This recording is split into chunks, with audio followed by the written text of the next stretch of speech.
What's going on, y'all? So listen. What's going on, y'all? So we are back again for another episode review of the Real Housewives of Potomac. This is season 4, episode 2. Here comes the bride, okay? And the episode starts off with Giselle. She's out with her friend Cal. They're going to, it seemed like a little fitness boot camp type of thing. And she's just sitting there having a conversation with him about getting things back on track with Sherman and going to counseling and all this stuff. And Cal is looking like, I'm not too sure about this. How do you go from breaking up with him to coming back to him, and then knowing Giselle track record, knowing that, as she says, she don't give people second chances. He just looking at the whole situation like he not sure about it. But, Giselle is going to try to make it work. She loves Sherman. Her kids love him. So they're going to see what it do. Then you got Candace going to the bridal shop, meeting up with her wedding dress maker, and she's going to try on her dress and show her mother for the first time. First of all, what I have to say about this is Candace and her mama, I don't know what's going on with them weaves, but baby, get somebody else to do the shit, okay? Because I want weaves and people hair that make it look natural, okay? Not that shit that look like I can see the hump and where the piece at and where your hair at and where your braids at, and I can see that you put this, you literally slid this shit on. That's how Candace mama weave look like. She slid it on and she ain't got it adjusted right. But anyway, she showed her the dress. She was like, "Oh my God, I need some tissues. I'm not gonna cry. I'm not gonna cry." Candace is about to fucking start crying looking at herself in this dress. Her mama said, "Oh, that's the dress? Where's the veil? Oh, you wanted the veil that long? Hmm. Okay." I said, bitch, you can't be happy for your child for nothing, okay? She is such everything that she called Candy, she called her spoiled, narcissistic, and all this other shit, the brat and all this. You're the same fucking way. I said, pot meets kettle, bitch. That's what you up here talking about, because Candace, first of all, Candace, I know you was trying to get a mommy-daughter time in and see if everything was good, but I wouldn't have brought that situation back up, because I would have put my foot down. Once we had that conversation, that's how I felt about it. Everything that I said is what I said, and there's no need to be revisiting it to get apologies or whatever, because I don't apologize for talking to you the way that I spoke to you. And I said what I said, okay, in my Nene voice. I said what I said. My brother is coming to my wedding. It's not my fault that you can't let go of 28 years past worth of hurt, okay? That's not on me, all right? He is not disrupting your life. He don't even fucking know you probably like that and don't have nothing to say to you. And yet you want to come up here talking about you brought this back into my life, and, after 28 years, I'm over it. You're not over it if you're getting upset with it. Somebody that's over something, if somebody mentions somebody that they, or something that they so-called over, it don't get them riled up the way that you did, okay? You're ignorant, all right? That's all that it is. You're fucking pathetic and you're ignorant as hell. It's a me situation, and you're not thinking about anybody else. And if your daughter is like that, your daughter is like that because she got it from your ass, okay? And you are so pathetic that you can't even sit your feelings aside that has absolutely nothing to do with you, and just let your daughter have this one particular day. Let her have the day. And see, this is why I hate having to depend on other people, because they will try to fuck you over in the long run. And look at what her mom doing. On Mother's Day too. Happy Mother's Day to all the mothers out there. I hope y'all had a blessed one. Girl, Candace's mother got me fucked up. It's the day of the wedding. Everybody's getting prepared. You got Monique getting her makeup done, and her and Chris talking about the fact that Giselle gonna be at the wedding. Hopefully, drama gonna pop off, but we know that some drama might pop off because we go over there with Giselle. And she gets a phone call from Sherman, because she's over there crying. Okay, she's trying to get herself together. She calls Robin and tell her that Sherman said that he's not coming to the wedding with her because he's not ready to be around all those people. Now, at this point, I can understand the frustration that Giselle is feeling, okay? Because, like she said, she gave this man a second chance, and now all of a sudden you don't want to just be there for me and be there with me. Now everybody gonna be questioning where he at. And at the same time, I understand where he's coming from, because Why would I want to be around these people that engaged in some conversation about me and my personal life? You know, you got two main people that was gossiping about me, but at the same time, buck that shit up and be there for your woman. Okay, buck that shit up and be there for your woman, because obviously it was somewhat public news. If Monique was able to find that shit somehow, she was wrong as shit. No doubt about it. She was wrong as shit. Okay, but I get how both of them may feel, and I still feel like Sherman could have still been there for Giselle. So she's in her feelings about it. She don't even want to go to the wedding, but you know, I'm pretty sure she's gonna show up. Chris and Monique, they show up to the wedding. Ashley and whatever his name, Michael, they show up and see them coming out the car. They still not on good terms all the way, because, you know, Ashley still won't admit that what she did was fucked up last season. Trying to imply that that girl was an alcoholic just because she's away from her people and now she's having a few drinks. Alcohol, that means you wake up every fucking day drinking. You drinking throughout the day. You're drinking in front of your fucking kids. Sometimes you try to hide that shit, but you're drinking in front of them too. At one point, you get to the point where the shit is just overcompensating you. All right, that overcompensating your everyday life. That's alcoholism. That's drug addiction. That's any type of addiction. Okay, it's overcompensating. You can't have no control over it, and that's basically what Ashley was kind of implying. Even if she don't want to admit it or say that she had a problem or whatever, that's what you was trying to imply. And you think somebody really gonna be cool with you after that? I was with Monique. Bitch, I ain't trying to be, this is Candace Day. It is what it is. I ain't got no time for nobody who won't admit what they did was wrong. Moving on from that, Candace getting ready. And, she said, don't have my mama come up in here. I don't want that bitch up in here right now. I ain't got time for it. I was like, I understand. This bitch Candace broke down crying like 15 times, okay? The waves of emotions is coming through, and they are finally about to get married. I said, oh, let's get this wedding on the fucking road, because I'm tired of seeing it. I am. So the wedding has already started. Giselle is late. She gets out the car so dramatic, like, and making it seem like she there finally showed up by herself. But of course, her friend Kyle shows up with her. Her and Karen were late. And so at this point, Candace is about to walk down the aisle, and she said the guy told them, if you're late, basically just to stand right there for a minute until they get down the aisle. Then you guys can come in and sit down once she gets up there to the front. They took that in stride. They was cool with it, okay? Because, they were the one that were late. Karen was standing there. She was like, oh, so there's Kyle. I'll take Kyle over Sherman. Like, where's Sherman? I'm not going to ask no questions. I'm just going to mind my business. Giselle gets a little in her feelings because Karen didn't really acknowledge her. I'm like, girl, get over it. Y'all not in that place right now. You have no right to feel a way about the way Karen is treating you after the way you treated her. How dare you? You feel entitled or something? Like, girl, get out of here. Moving on from that, they go in there. At this point, the wedding has started. Candace has walked down the aisle with her stepfather and her father and her mother. And, they showed a little diagram where her brother's sitting at and where Candace's mama's sitting at. They not even going to see each other, okay? Not at this moment, unless you're seeking out to see him. And my whole thing about this is, once again, you're upset talking about you bringing your father's sin into this. Your father's sin. Your father's sin, who is no longer your husband. You have a whole ass husband. Why are you concerned about this that does not have anything to do with you? Girl, it makes me mad. But anyway, so they go ahead, they get married. Candace, she about to break down crying. I was like, girl, if you're gonna cry, cry. She trying to say that makeup. But she gets up there, she say her vows, they're original and all that stuff.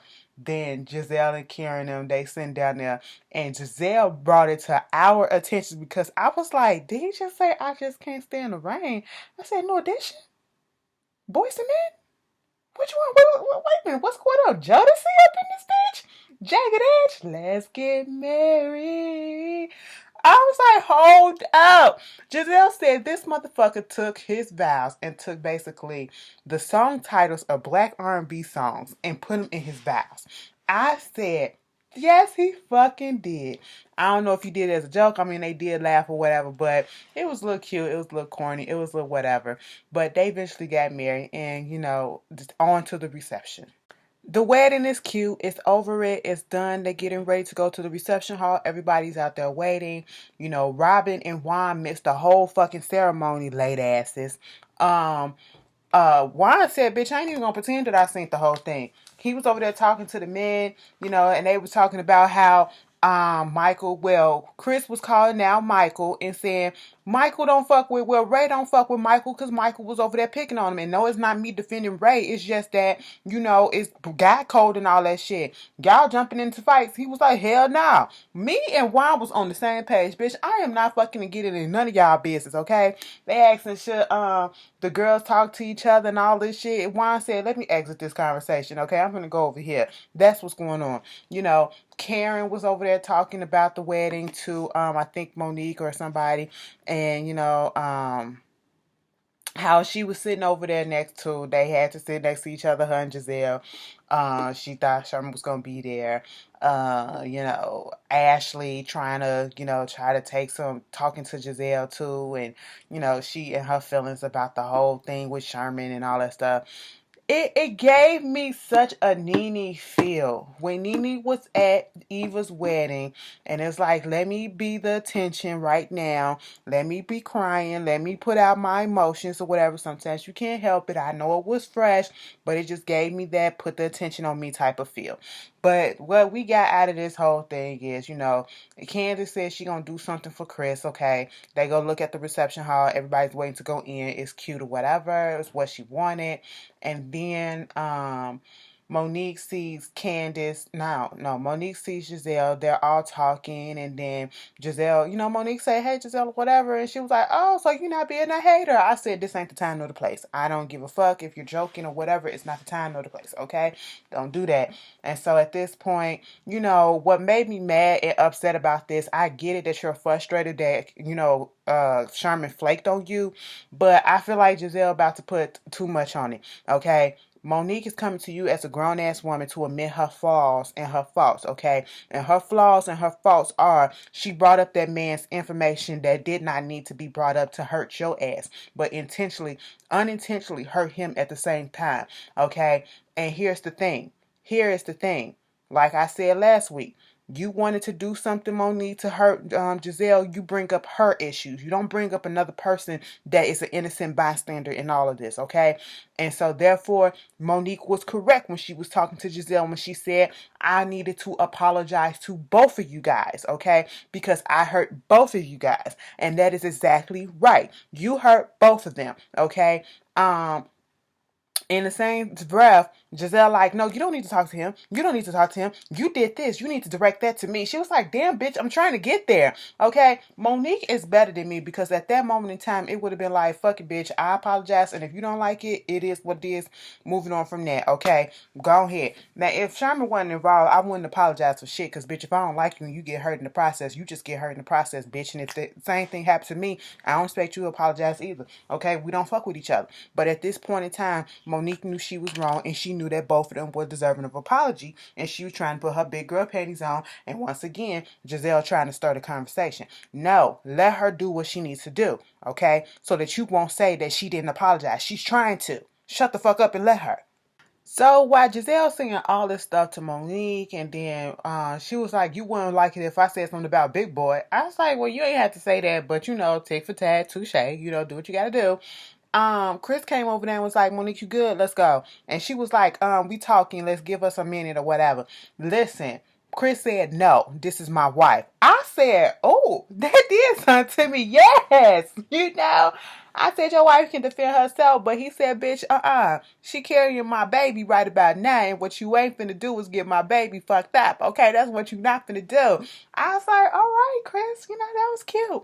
And at this time, Giselle got a little bit of drink up in her, whatever. She go over there talking to Karen, you know, trying to get her friend back. I want my friend back. I want my friend back. And Karen was like, girl, no, not right now. Okay, like, don't even fucking try it.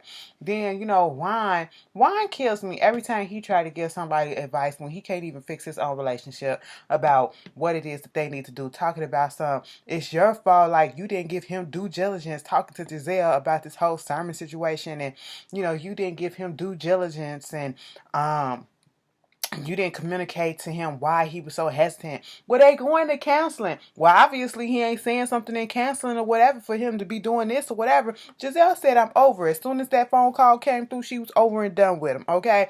He's dead to her. I was like, all right, if you say so. Candace had to, schedule her little bathroom break because she's about to go do her little change and all that stuff. And now we're waiting to see what it is. They do the dance with her father. She does the dance with Chris, and then Giselle do come back over there to Robin, not Robin, but Monique, and say she accepted her apology and let everything be okay, and they gonna move forward. She said she ain't got time to be arguing with a pregnant woman, and then for her to go to labor on account of her. She ain't got time for that. Mind you, when they sat down, Karen and Monique sitting next to each other, and they sitting directly across the Darby's, okay? And at this point, Michael did try to say hi to Karen. Karen said, hello, how you doing? She was like, you know what? Fuck them, but I can be cordial, okay? I said you better than me because I wouldn't have responded. And Monique like, bitch, I don't give a shit about them. Me too. Me too. Okay? Here go, Ashley. We got a whole bunch of stuff that's going on. We haven't talked to each other in quite some time. We got some issues. No, you got issues with them for no fucking reasons. They got issues for you because you open up your goddamn mouth too much, okay? And you can't admit when you just fucked up, bitch. Ashley been like that ever since the first time she came onto the show. Bitch, it is what it is. So, they waiting on Candace to come out and do her little jig for her little man. So Candace came out there and sang a song, one of her originals. I mean, okay. It was cute. I ain't even gonna do her like that. Chris, as long as Chris is his name Chris? As long as Chris like that, which he kind of teared up, bitch, that was beautiful, okay? Let me tell you something. It takes Vows to get up there because I wouldn't be able to do it. I don't care if it's my special day. I'll be up there. Because, baby, I like it. Get out, bitch. Ash did get emotional. I ain't even gonna lie. If it's special, girl, I get some teary eyes up in that bitch, too. Okay? But, she met her brother. Giselle met her brother. We did see Candace mama looking and all that shit. Bitch, you ain't even... So what exactly did he do? What exactly did he do? You didn't even see him that whole time. You saw him, or at least we saw that you saw him that one time, and it is what it is. Like, girl, you put up a whole big old fuss over what? Just to be in front of the camera for extra shit. Ashley was drunk as shit. Michael had to take her out to get some water. It was like, oh my God, leading up to this wedding, I haven't drank for 2 weeks. And now I'm like, why did I get so drunk? Why did I drink so many shots? Bitch, whatever. Bray, it was over there talking with Chris, and everybody was just having a good time. And Juan was talking to Michael, talking about your wife want me to go ahead and make up with Ray. And he was like, you gonna do that tonight? And I was like, I don't know. I mean, I said what's up, tried to make some little conversation. He walked past, put his hand on my shoulder, like that, just that's how they do. People do like that. Wasn't nothing more to it. And then Juan was like, that's a good sign or whatever, but baby step. And then Michael said, I did want to go over there to grab his butt, but that's too soon. I said, what is it about this man who can't keep his hands to himself? That is why you got into the predicament that you got into, sir. Okay? You've been grabbing asses more than it. What the fuck? I was about to say something else, but I caught myself. What the fuck is going on? You know what I'm saying? You remind me of my uncle when we was in Pride, at Pride weekend, and we was at the Pride parade, and all he was doing was going around grabbing asses, okay? I guess it was okay back then because it was Pride, and the asses was out. But still, I mean, they was reciprocating and everything. But what is your deal? What is your deal, Michael? But either way, Candace sat down, talked to her mom, and was like, this is what it is. And she was glad there really wasn't no drama that happened at the wedding. And so that's basically it. Y'all tell me how y'all felt about it. Did you like the wedding? Was it all hyped up that it needed to be? And I'll see y'all later. Peace. Gotta go watch Game of Thrones.